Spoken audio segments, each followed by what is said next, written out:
Hello again. So in this video, we are going to learn what is a stock and how we can calculate the cost of the capital which is raised through selling stocks. So, of course, as an individual, you cannot sell stocks. The stocks means ownership of a company, and only companies, large companies, can sell their stocks or ownerships in the stock market, right? So what is a stock? A stock is basically a unit share of ownership in a company.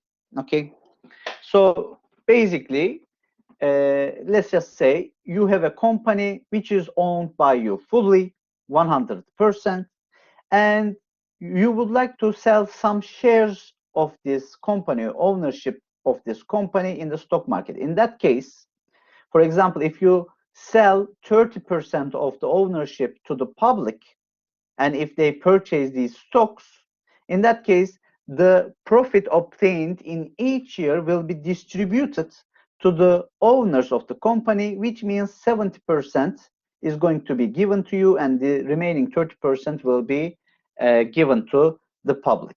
Okay, and also the more stocks that you have, means the more rights you will have in the decisions made by the board. Okay, however, still the company is just going to be directed by the board, not by you. However, if you have the larger share of stocks, if you have at least 51% of the stocks of your company, then you would have the right to make the decision or strategic decisions about this company. Okay, so why, I mean, if you have the stocks of your company 100%, so why would you sell?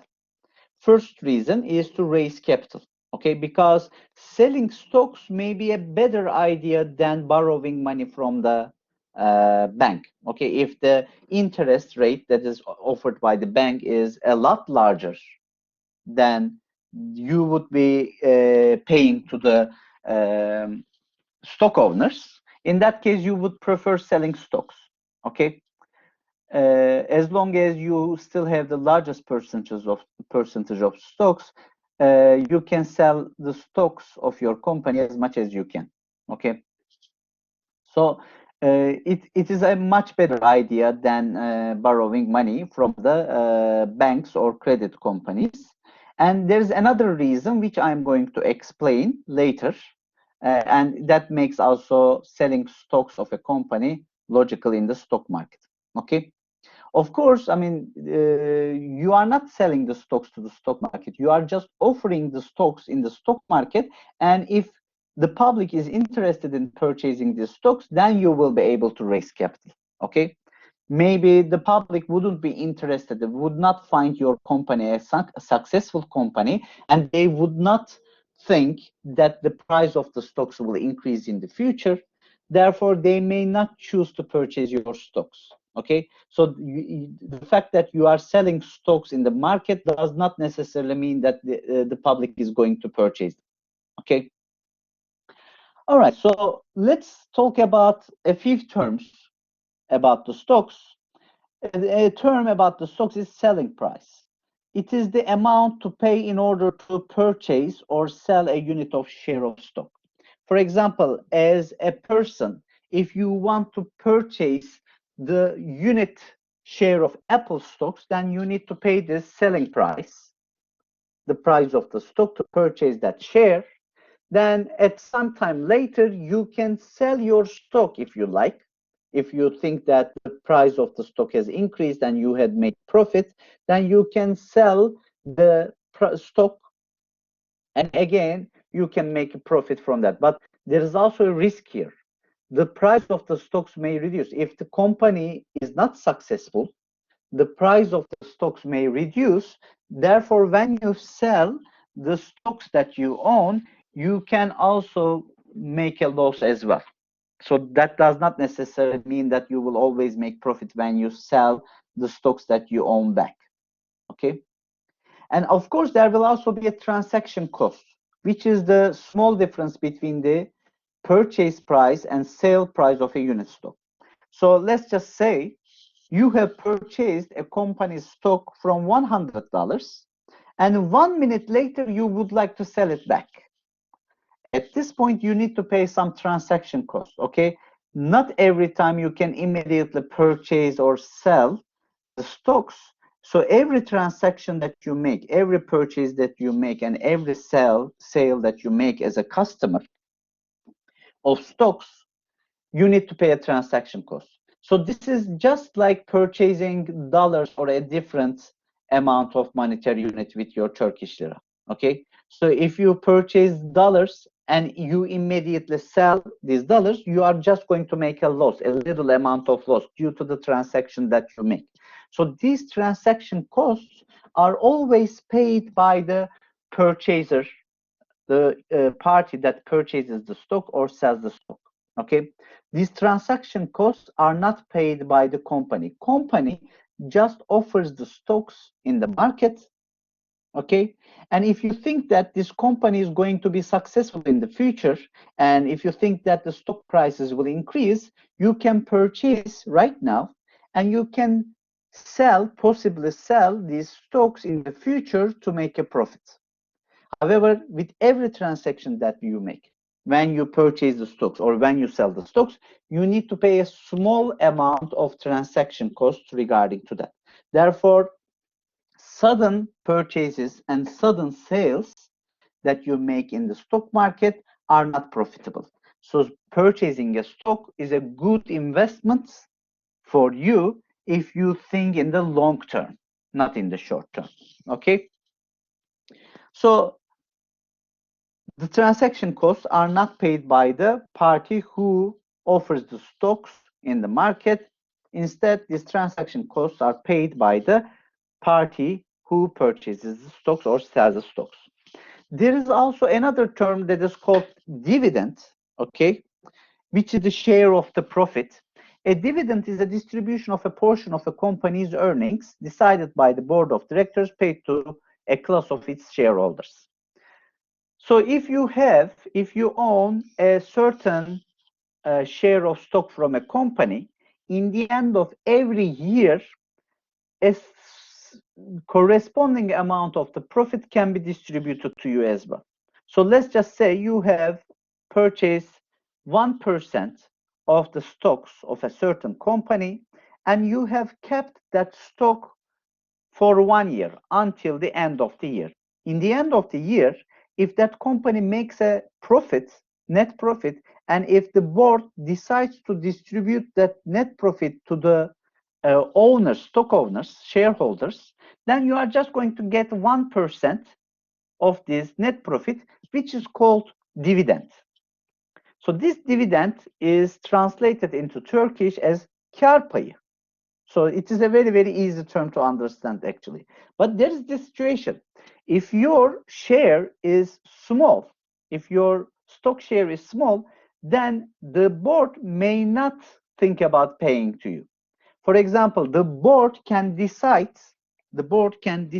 and announce this fact from the web page and say that if the share of the owner, stockholder, is less than 1%, then we are not going to pay any dividends. So this is their decision.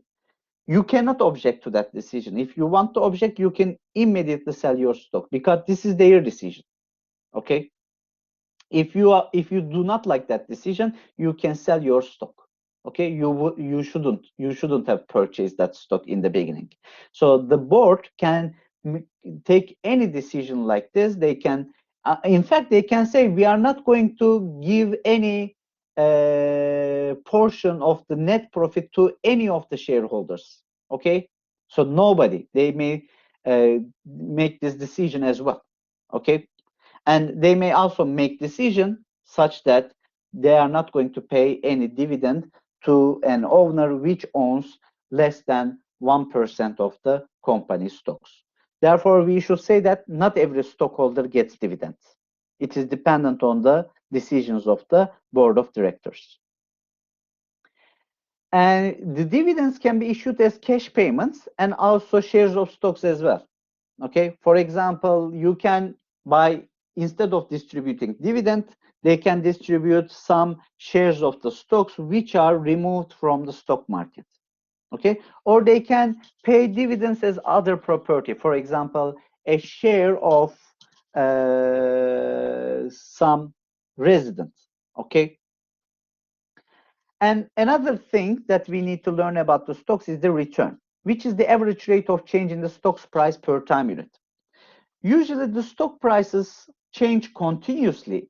However, we, instead of thinking continuous term, we usually calculate the daily returns. For example, the price of the stock or the closing price in the stock market may change from day to day.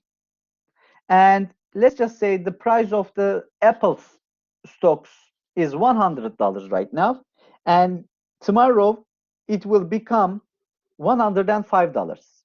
Okay, so there will be a 5% increase in the stock price of Apple. So if you purchase today and sell it tomorrow, you are just going to approximately make a 5% profit after paying the transaction cost, of course. So you need to pay some transaction cost, and your actual profit is not just going to be 5%. Okay, a little smaller than that.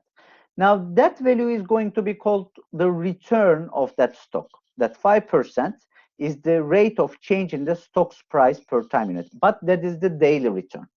If you think in the long term, you can also talk about the yearly returns of the stocks. Okay, so according to these descriptions, there is a risk associated with stock investments. So as a company, if you want to raise capital by selling your ownership, shares of ownership, or the stocks in the stock market, there is no risk about this as a company. So the company does not own any risk by selling stocks, as long as the amount of stocks that they sell in the public is not 51% of the stocks. Okay, as long as 51% of the stocks is owned by the company's actual owners, the remaining shares can be sold in the stock market. Okay, and it does not introduce any risk to the collective of the actual owners. Okay, but of course, when you purchase as a customer in the stock market, as an individual in the stock market, if you purchase the stock of a company, there is this risk the stock price may increase or may decrease, and it depends on the company's performance. If the company takes successful actions in the future, or the economy of the country of the company, okay, the overall situation of the economy, if it improves or not, or the stock market situation. So all of these are effective on the stock's price.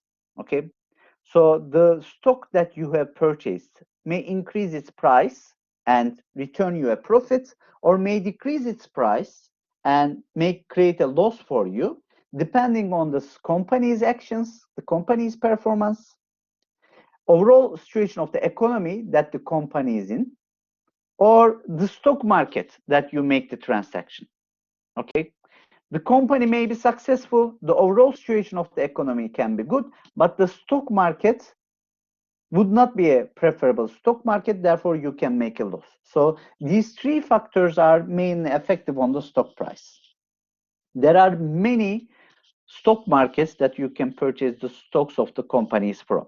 Okay, so we have Borsa Istanbul in Istanbul, we have Wall Street in United States, so and so forth. Okay, so actually not Wall Street, but New York Stock Exchange. We should say we can purchase stocks of United States companies from there. We have Borsa Istanbul here, and we can purchase stocks of Turkish companies from there, so and so forth. But you see, the possible price increase in stocks or decrease are dependent on mainly company's performance and also the overall situation of the economy. So also, if the stocks are going to pay any dividends to the owners, these are also random values as well. Okay, not just the price of the stock is random, Also, the price of the value of the dividends are also random. So there is a risk associated with stock investment. You would not exactly know the price of the stock in the future, but you can make a forecast about it by looking at the past performance of the stock prices, by looking at the past stock prices, and by looking at the past performance of the company.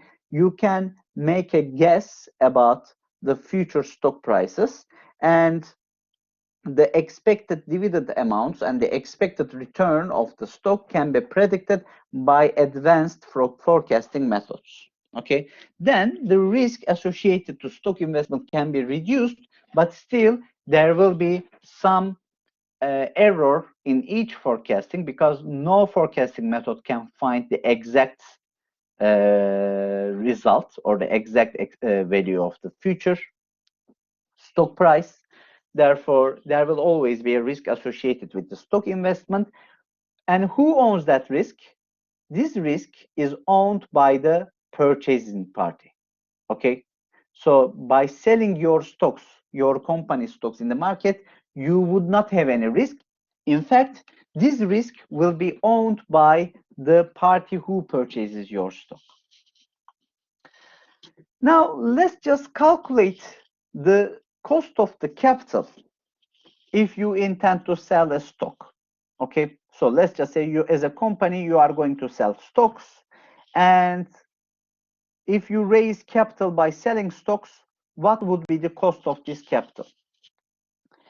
Let's just say ABC Corporation is the corporation, is the company who is going to sell their own stocks in the stock market and raise capital through this idea.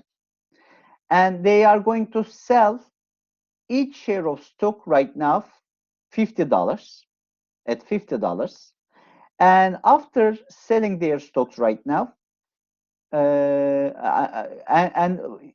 in the last years, the company has been paying a $3 annual dividend per share and increasing in value at an average return of 5% per year over the last 5 years. So right now, the current price of the stocks are $50. In the last years, in the last 5 years,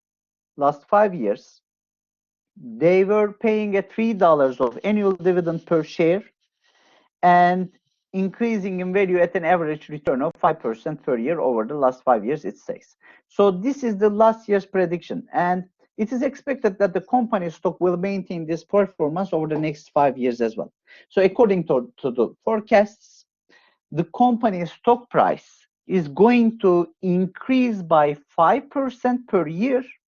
So if it is $50 right now, we expect it to become $52.5 in the next year. And again, in the following year, it is going to increase by 5%. So this is the expectation of the corporation. They think that by looking at their performance in the last 5 years, they expect to get a 5% increase in the stock prices in the following 5 years. And also, for each stock owner, for each unit stock owner, they are going to pay a $3 of annual dividend in the following 5 years as well. So the question here is this: what is the company's cost of the capital raised through the selling of the stock for 5 years? Okay, if somebody purchases the stock for 5 years, and in the end of the 5 years, they sell this stock back into the stock market, what would be the cost of the capital raised through selling the stock? So right now, if somebody purchases this stock, this means a $50 of capital will be introduced in the accounts of ABC Corporation. So if you purchase the stock, ABC Corporation will get $50.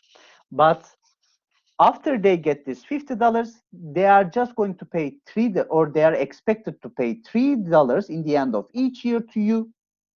And also, in the end of 5 years, if you want to sell the stock back to the company, then in each year, the price of the stock will increase by 5%. So you are going to get a larger amount than $50. So the company needs to pay you back the price of that stock at that time. So the first question is this. We are going to answer the second question later. Okay. So at this point, we need to calculate the cost of the capital raised through this stock. So the corporation sells the stock for 5 years. What is the cost of the capital in this case? Now, first of all, we need to calculate the expected price of the stock in 5 years. So if ABC sells this stock from $50 today, for the following 5 years, they need to pay a $3 of dividend per year in the end of each year.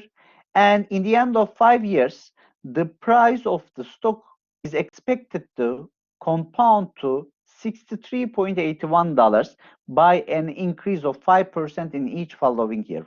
So 5 compoundings will make the price of the stock to $63.81.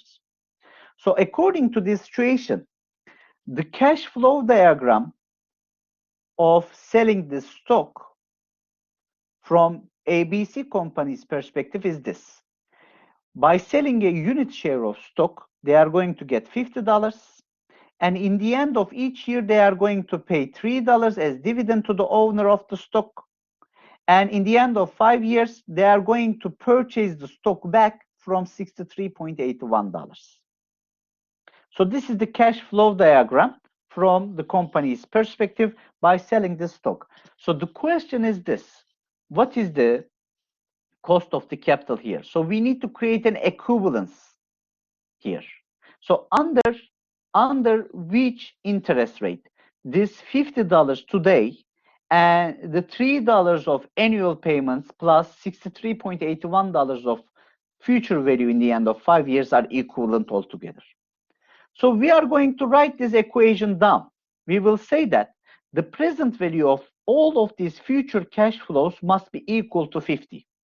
So we are multiplying 3 with the uniform series present worth factor under a certain interest rate for 5 years, plus in the end of the 50 years, the additional payment of $63.81 will be discounted to today by multiplying it with the single payment present worth factor under, again, annual interest rate of I for 5 years.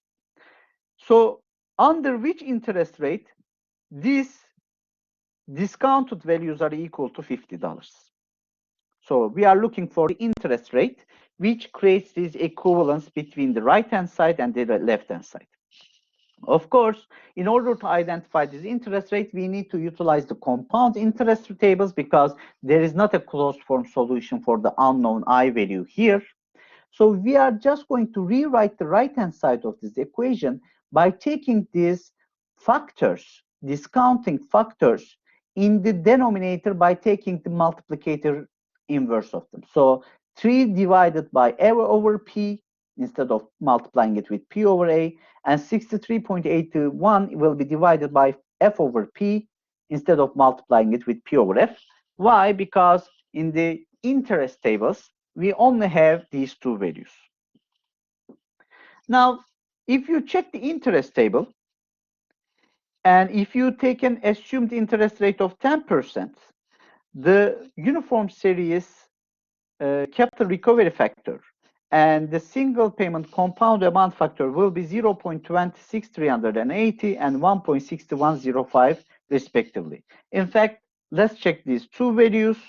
Remember, we are looking for 5 years of investment, and let's just move to 10% page. In 10% page, the A over P for 5 years is 0.26380 and F over P is 1.6105. So with these compound factors plugged into this formulation, the present value obtained by the right-hand side is 50.993, which is not exactly $50, but very close. Now, if you try 12%, in that case, the compound factors would be, as you can see, would be 0.27741 for the capital recovery factor and 1.7623 for the compound amount factor. And if you use these values to calculate the present value of the right-hand side, it will make it $47.023.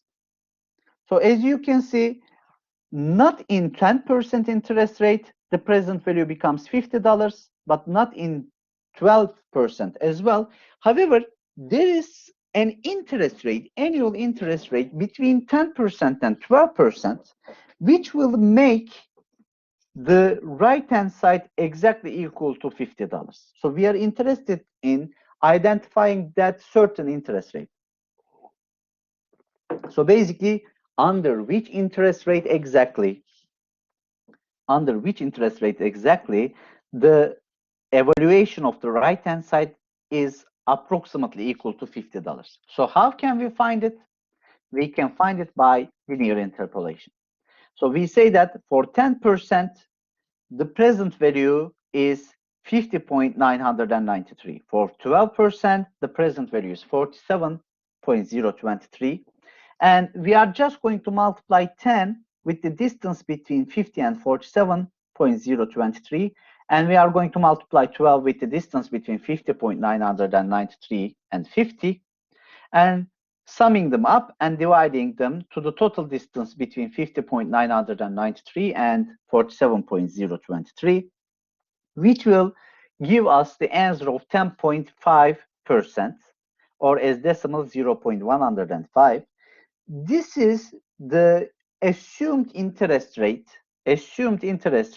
which makes an equivalence between the present value of $50 and the future payments which are going to be paid to the owner of the stock. And this means if the ABC company sells the stock from $50 right now and they are expected to make such payments in the future, then the expected cost of this capital is going to be 10.5%. Okay, so almost in each year they need to pay 10.5% to the owner of the stock approximately. Okay, this is the cost of the capital of this $50. Of course, when they intend to sell this stock must be a preferable choice in the stock market. The public must be interested in purchasing the stock. Not every company is capable of selling their stocks in the stock market.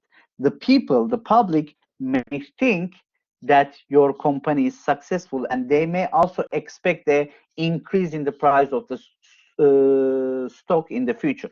So this only is achievable if you are a successful company.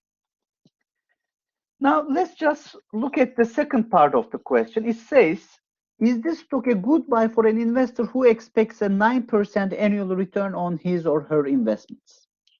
So you are going to purchase the stock of this company, of ABC Corporation, and you are expecting to get a 9% annual return from your investment. Is this stock a good investment in that sense? Now, the answer is very easy. Now, this stock yields a 10.5% return annually. Okay, so by the dividends, assumed dividends, and in the end of 5 years, the total return of the stock, the total payment that is made by the ABC company has a return, approximate return of 10.5%. So a stock's cost of the capital is also equal to the annual yield of that stock from the customer's perspective, from the purchasing party's perspective. Therefore, if the purchasing party is expecting a 9% return at least, then this stock is a good idea to purchase. Okay. However, there is this situation. In the last 5 years, the company has made the dividends and has made increases in the stock prices by 5%. Now, the company says that these are also expected in the next 5 years. Are you really trusting the company?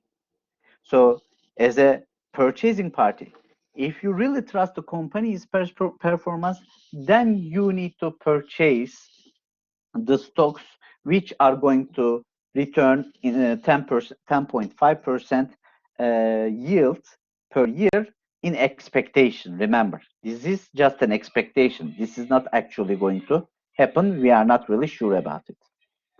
So in the next video, we are going to talk about term bond, and we are going to explain the difference between bond and the stock.